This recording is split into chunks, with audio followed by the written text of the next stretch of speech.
So a couple things that I kind of just want to start off talking to you about is one of the things that is so important and so impactful in our children's lives is going to be nutrition.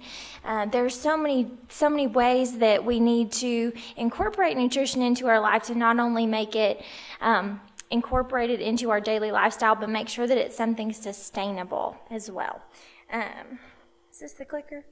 Okay. So does what I eat really impact my health? And the answer is absolutely. Maybe not in this context, but in the context of our real actual day-to-day life.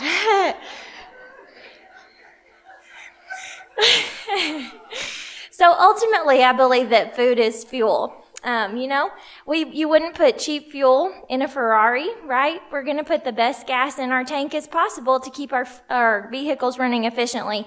And our bodies are the same way. Our bodies are machines, and we have to feed them as such. We have to not only exercise, but feed them in a way that's going to help us to execute our day-to-day life the best way possible. Okay, so Dr. Beard kind of touched on this a little bit already. Every time we eat or drink something, we're either feeding disease or fighting it. And that's so critical. And I believe that at the Heart Hospital, we really do embrace that. Food is medicine, and we've talked about that a lot today. And that's something that I feel like the Heart Hospital does very, very well. So food is medicine, and we're going to talk a little bit more about what that looks like specifically. Some of the things that I wanted to talk with you guys about today is how do we eat healthy? There's a lot of trends out there that, it's hard to keep up with. Nutrition's one of those things that's always changing. What is healthy? What's the best diet to follow? What is sustainable? What's going to work? What's not going to work? And there's just a lot of questions. So these are some of the diet trends that we're going to talk about today. Just to kind of give you a little bit, these are the ones that I get most asked about. So this is just kind of give you some information to figure out what's going to be best for you, what's going to be best to fit in with your busy lifestyle. So first off is the ketogenic diet. And basically what the ketogenic diet is it is high fat, moderate protein, and low carbohydrates. So there are a few different variations of the ketogenic diet, but typically about 70% of your calories should come from fat, about 20% from protein, and then 5 to 10% is coming from carbohydrates. We do have some cardiologists who recommend this at the Heart Hospital, and in certain avenues, this could be appropriate for somebody. The ketogenic diet was originally developed for people who have epilepsy as a way to kind of treat their seizures. But with proper monitoring, being followed by your physician, having your lipids checked regularly, this could be something that could be beneficial for you. Next is intermittent fasting. Has anybody ever heard of that one? Yeah? Okay. So intermittent fasting is basically you progress towards, you start, I believe, with fasting for 8 hours and eventually work your way up to fasting for 20 hours.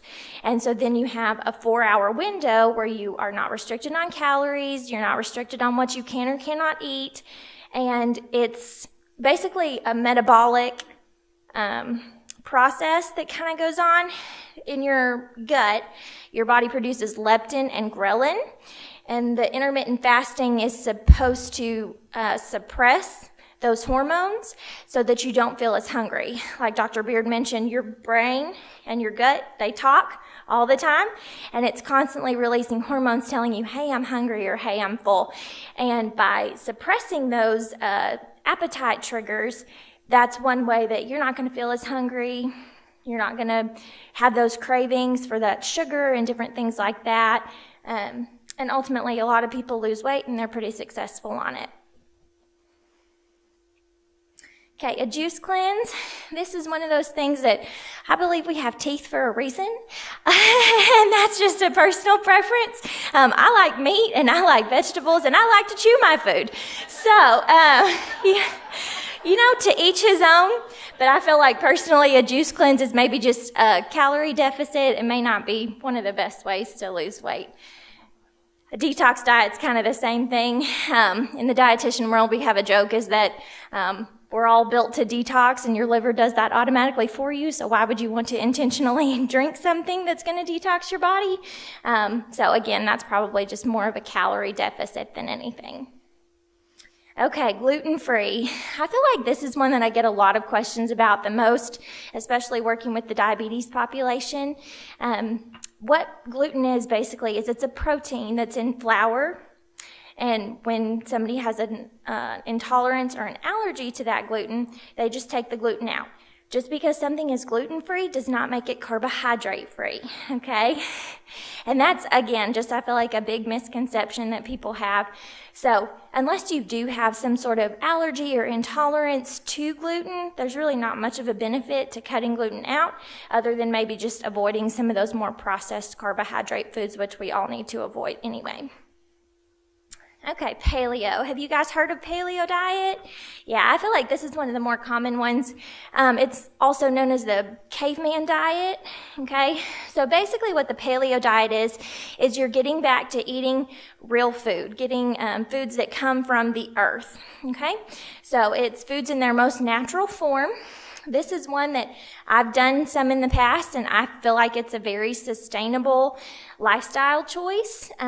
You're basically cutting out grains, sugar, and dairy, with the exception of natural sugars such as honey, molasses, agave, things like that, which still need to be done in moderation. And then it also focuses on the high and low glycemic index. So it recommends foods that, basically the glycemic index is foods and how quickly they break down into sugar in our bodies. So something that's a low glycemic index might be something like berries or a citrus fruit, whereas something that's high glycemic index might be something like a potato or a banana that's going to break down into sugar a little bit more quickly and spike that blood sugar up. So this is mainly just focusing on meat, fruits, and veggies. Again, that low glycemic index, you're cutting out those starches, those grains, that dairy, and then, of course, sugar. Okay, and Whole30 is also very similar to paleo from my experience. I feel like the only difference there is that you're not limited on the high and low glycemic index, and you're not allowed to have the even natural sweeteners. They recommend not doing that. So, but I've actually tried Whole30 in the past, and I really enjoyed it. I was very successful on it, and I do feel like it's a sustainable lifetime trend to follow. Okay, so I know that you guys were given Dr. Mark Hyman's, a couple of his books, is that right? Has anybody read any of those yet? Okay, yeah. So Dr. Hyman actually came and spoke at our Heart Summit last year, and it was phenomenal. It was so interesting to listen to him speak. And one of the diet or the lifestyle that he follows is what he calls Pegan, which is basically a paleo vegan. Okay, so he does eat some foods like fish and things like that, but for the most part, I believe that he's focusing mainly on those fruits and veggies, low fat meats, leaner cuts of meat, and then of course doing things sparingly, because I do feel like one of the biggest things when you are choosing a diet lifestyle to follow, you need to make sure that, I feel like I say the word sustainable 100 times a day, but you need to make sure it's sustainable to you. I'm even though I'm a dietitian, I'm not perfect. I still like chocolate chip cookies just as much as the next girl, and every once in a while, that's okay. And so I think that his approach to having those sorts of things sparingly is a big key to what's going to make something like that sustainable. To not restrict yourself to the point that you're going to just say to heck with it and throw the rule book out the window one day when you're having a bad day. It needs to be able to be incorporated into your lifestyle and be something that you are going to be able to sustain long term. Okay, and then clean eating. This is one of those, what I call a food fad word, because what does the word clean eating actually mean? One of the things I don't like about it is that it's so subjective, is that everybody may have a different idea of what clean eating looks like and what clean eating might be.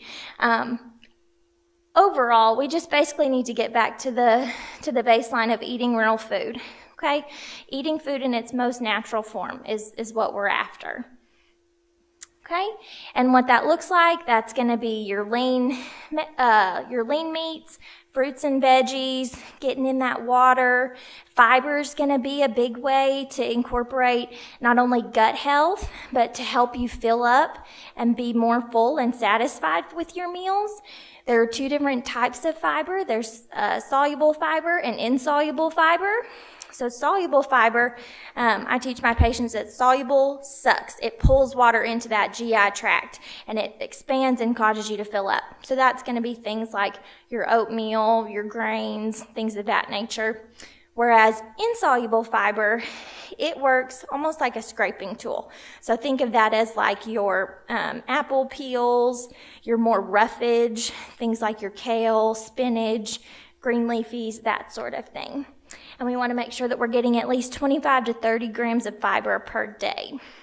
Okay, and then of course we want to drink more water.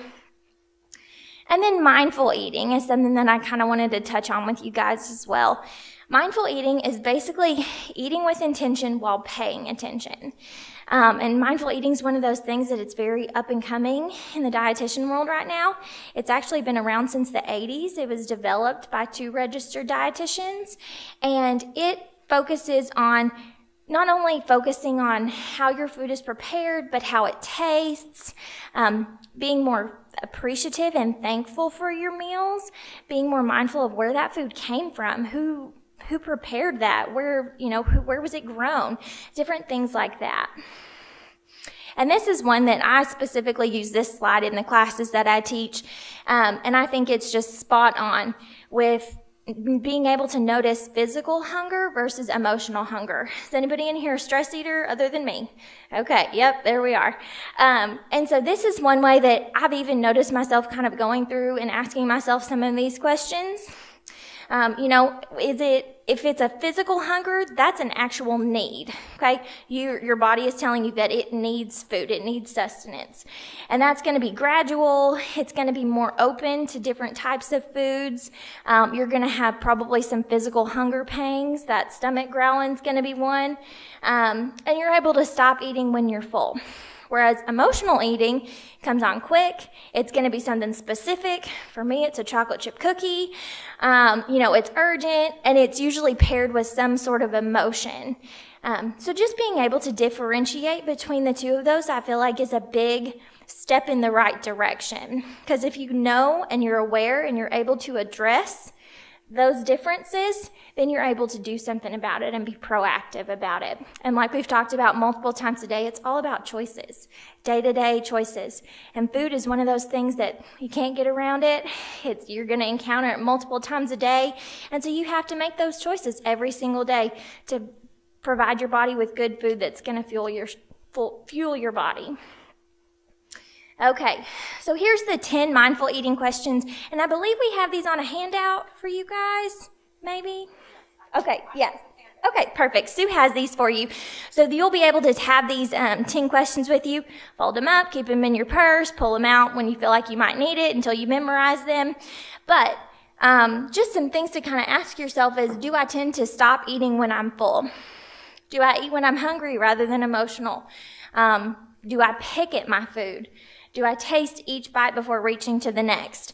There have been studies that have shown that putting down that fork between bites has actually shown to make you feel full faster, because if you have to pick up that fork every single time, your body's going to feel like it's getting more nutrition than maybe you're actually taking in. So you're going to fill up, you're going to be more aware of that feeling, and you're going to be able to stop eating a little bit sooner than if you were just continuing to eat without setting that fork down. And then thinking about how nourishing that food is for your body, being non-judgmental of yourself when you do, occasionally make a little bit of an impulsive choice and maybe do have that chocolate chip cookie. Make sure that you're not multitasking when you're eating, not watching TV, not, corralling kids, that sort of thing, which I'm sure is a hard thing for you guys, especially on your lunch breaks. Being able to leave some food on your plate if you don't want it. Eating slowly, making sure to chew each bite, and then recognizing when you are slipping into that mindless eating zone. So hopefully these questions, if you use them more and more, you'll be able to become a little bit more aware of those, and hopefully they'll be able to serve you well in the long run. And this is something that I also use with my patients that I teach in class, is our hunger scale. And that's basically, so we want to stay somewhere between the 5 and 7 range, okay? When we get to the 0 to 3, that's what I like to call hangry, okay? And you're not very pleasant to, or I'm not very pleasant to be around when I get to that point. And usually at that point, you're just ravenous. You're just trying to get something in your mouth as quickly as possible, right? And you're not really concerned with making good choices at that point. So if we can stay somewhere between 4 and 7, 4 is where that you kind of start to feel that hunger. 5 is where you're neutral, you could eat something. 6 is you're just starting to get satisfied. And then 7 is I'm completely satisfied. When we start to get into that 8 to 10 range, that's where we get what I call Thanksgiving Day full, where you're just miserable. And so being aware of kind of where you are before your meal and being aware of where you are maybe middle way through your meal, and then again after your meal, just to make sure that you have eaten enough, that you haven't eaten too much or too little. But this can definitely be a way, again, just that mindfulness of being more aware of how much you're eating and when your body's telling you that it's full. Okay? Don't reward yourself with food. We're not dogs.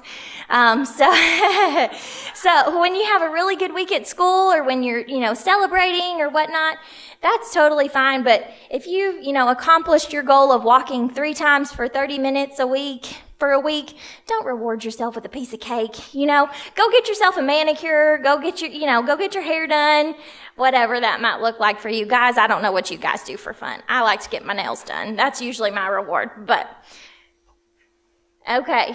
And so I've actually had a psychologist tell me before that if everybody would just eat right, exercise, and get enough sleep, that he would be out of a job. And I think that that's so true. Food is one of our most abused antidepressants, and exercise is one of the most underutilized. So and I know that that's hard. It's so much easier said than done. But if we again, just fueled our body with the right sources of energy that we need, we would feel so much better. If we took 30 minutes a day to do something for ourselves, to exercise, to go for a walk, take a lap around the neighborhood, all of those things are going to serve us and our health in the long run.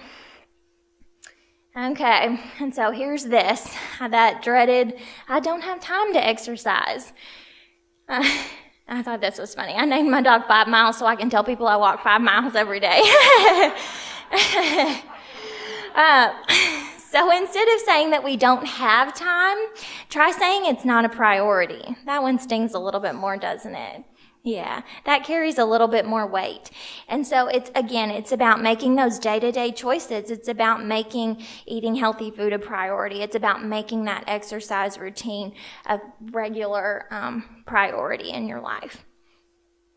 And just to kind of put it into perspective a little, a 1-hour workout is only 4% of your day. When you think about it like that, it's really not a lot. So no excuses. And then here's the last thing, and this is probably the key to it all, is just to keep it stupid simple. Prioritize, plan, prepare. Like Dr. Murphy was talking about, you have to have a plan, and it has to be fun because it's going to have to be sustainable for your lifestyle. Choose foods in their most natural form. Water, water, water, that's a big one. Don't stuff, don't starve. Find that middle ground in your mindfulness of your eating habits.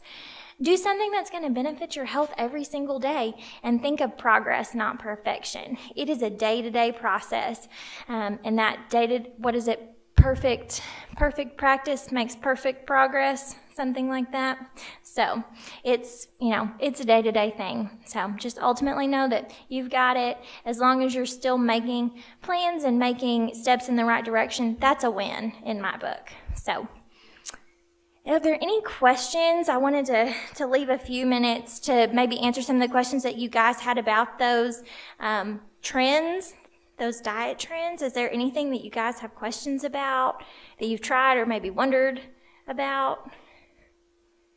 No? Wow. Yeah. One of the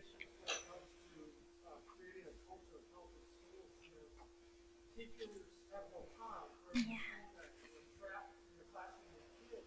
And I think that's something. I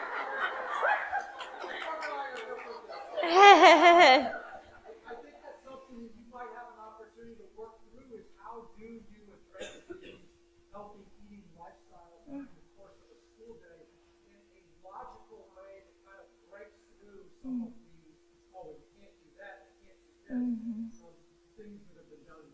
Yeah. It's complicated when you talk about what you presented, Right. the actual work day. Absolutely. Absolutely. And I do think that, meal planning is one of the best things that you can do.